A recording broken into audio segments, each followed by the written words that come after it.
jelema mah gula hese-hese kajen kumaha ge teu kudu ngomong aing ikhlas, teu kudu ngomong aing adil, teu kudu ngomong diri aing teh ahli Allah, teu kudu.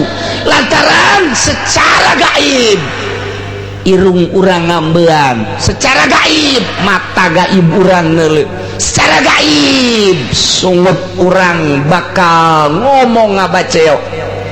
Teu kudu diomongkeun ikhlas mah, asal jana ikhlas irung batin urang bakal ngambe.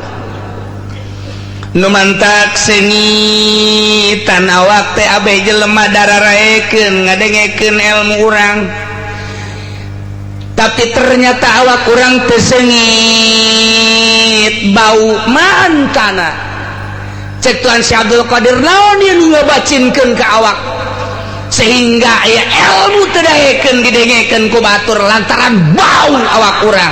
Ilmu tinggal ilmu, mutiara tinggal mutiara lantaran disimpenna di tempat anu bau mun batur teh. Mantak lamun hayang sengit datang urang ka dukun di pandian make 7 rupa kembang. Sia mah lamun teu di pandian moal beres sebab Yunina Yuni tai sia mah. Terus gua aing ye di pandian make kembang 7 rupa, kembang kakangkungan, paci-paci. Wae tah 7 rupa. Da ieu batur mah nu Yuni kembang mah geus teu kudu di pandian lantaran sia mah Yuni tai di pandian ku aing geus diprok-prok. Tah ieu balik sia seuit bakalna. Blon teh dukun. Lain kitu nyengitan awak mah takaburna picenan, ujubna teu picenan, hubul jahna hubul malna picenan. Hinu aya teh di jero hate urang teh pinuh ku Gusti Allah ulah aya hasudan. Cicing bae urang ka masjid, ka imah, ka majlis, aya nu ngariung hadiah puji ngomong setik, ulah aya hayang dibere, ulah hayang dialem. Seungit ke awak urang.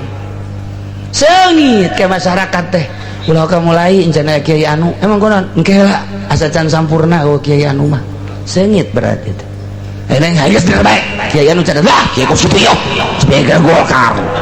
Terbaik geus. Nya mah Kiai kos kitu teu beres. Asal kos kitu bau berarti tawak. Bau tawak. Keur ngaji tengah-tengah ngaji ditaringgalkeun ku masyarakat. Hei, pulang balik aing calang geus yo. Bau berarti embung ngadengekeun nyana. Bau eta lamun seungit mah terus Kiai terus dikenekan terus mundur terus. Ikir cerita Tuan Syekh Abdul Qadir sengitan awak, cara nyengitan awak bersihan batinna kokotor-kokotor lantaran kokotor nu aya di jero hate kaambeun ku batur. Geus teu kudu nyaritakeun nanaon asal bersih kaambeun aku batur seungit boro-boro keur bener keur salah nage ditutupan bae. Lamun pinuh ku kasalahan boro-boro keur salah keur bener nage disalahkeun bae. Os urang bogoh jasa ka bogoh urang batur nu jore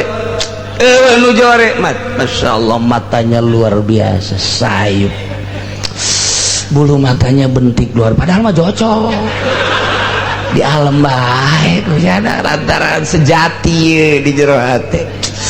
Hidungnya mancung banget deh, masya Allah. Aduh, pipinya daun sirih aja itu mah udah. Aduh, masya Allah. Eta gadonan dog sapotong, padahal dog hijian. Di alam bae kurang Gusti Allah. Tah kos kitu asal bersih di jero hate urang ngalem.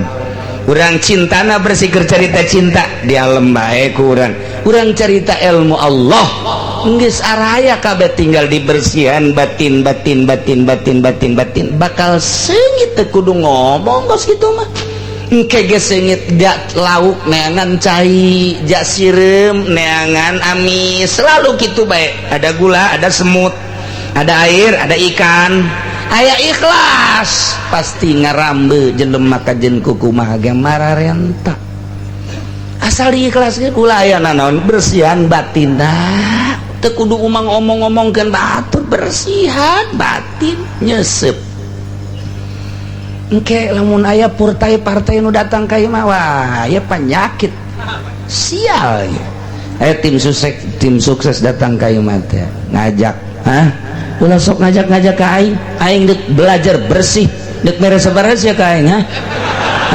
20 juta 50 siap aing tolol tuh kiai blow on eta mah ablaul blow on tuh mah malah adu tawar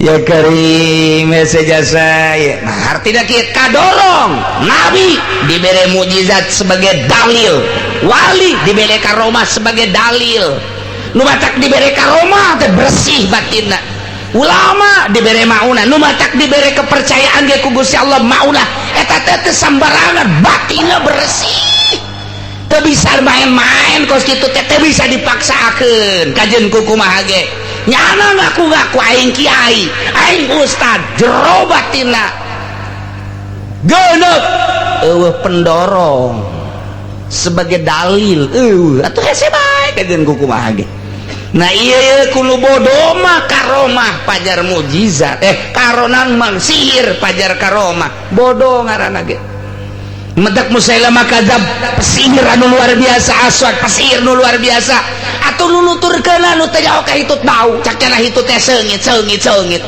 nu teu bisa ngomong cau au atuh da talu turkeun mentek kiai nu dakwah teh dituturkeun bae yo orang kadinya bae ayo jabangsana eureun pencalonan bupati mulai kuari masyarakat utang hitung aing moal ngajikannyana lah kunaon nya ngajina kos kitu nya mah nya mah lamun aya ramean karek ngilu ramean mah tilok nya mah malaman nya mah sok ngomong-ngomongkeun kieu nu bener mambus deleukeun kiai hajumbu tatanggana ge moal ngajikannyana aing mah ngaji ka ditu bae kurang dah beres sama ngaji yang dibayar malulu aing bae kuguna mah capek dititahan ku nyana nyebar-nyebarkeun almenak sial nyana mah nu dibere duit aing mah henteu tadina teu kurang dibere ta ku kiai mun diongkosan mah malah ngomong kitu nyana ge moal eta gara-gara nu mah tah sebarkeun bere ka tetangga duit teh dibere salah ta kiaina blon ta kiaina moal beres kajen ku kumaha ge asal geus lain ceklanana bae nu kuduna nyekel takrib riyad alfiyah fatul muin kuari nyekel almenak